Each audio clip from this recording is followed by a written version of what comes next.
given the mass of the object and the forces applied to the object, determine the acceleration in the direction of motion.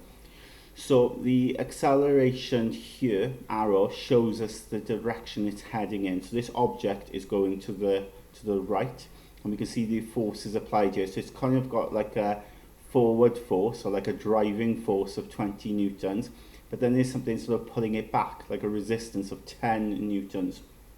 And then we're given its mass as 2 kilograms. So if we apply Newton's second law, okay, now you'll find that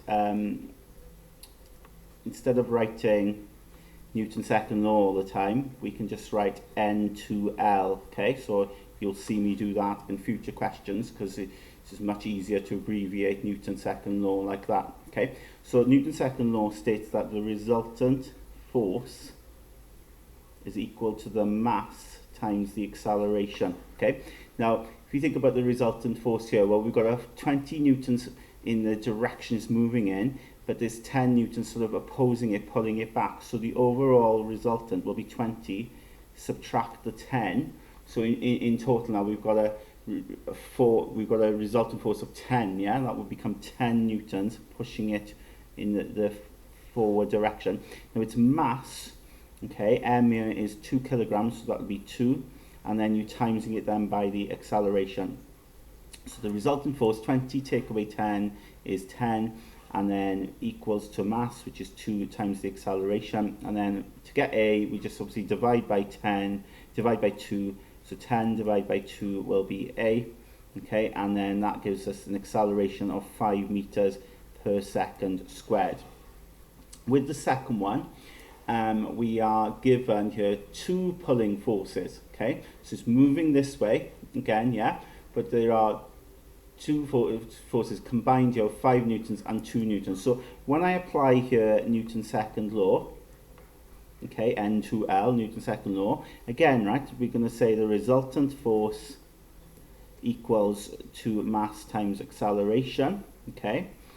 Now the resultant force will be looking at the driving force here, which are these two. So, you know, in a sense we need to add them together, yeah, to get the total combined pulling force. So that would be 7.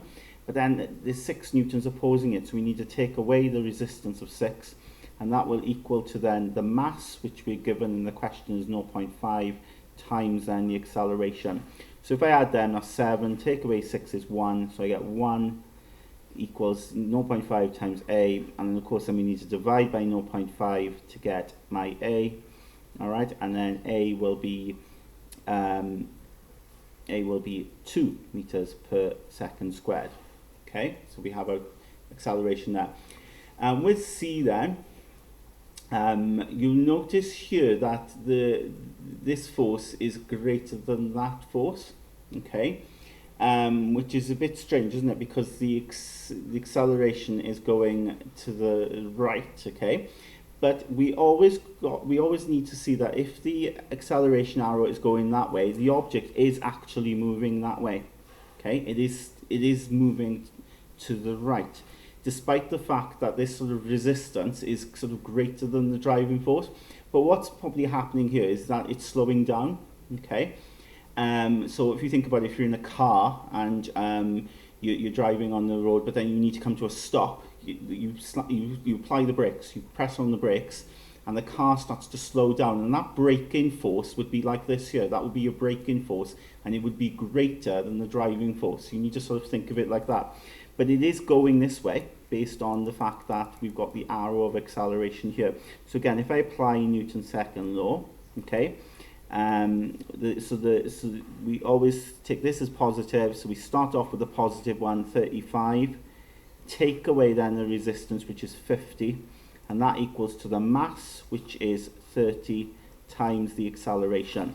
And of course, if I work that out, I'm going to get minus 15, 30 times a, and then divide by 30, I'll get a, and that works out to be negative 0.5.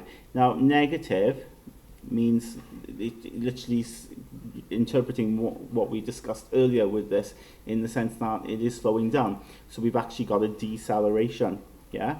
So whenever you get a negative acceleration value, it's decelerating, it's slowing down.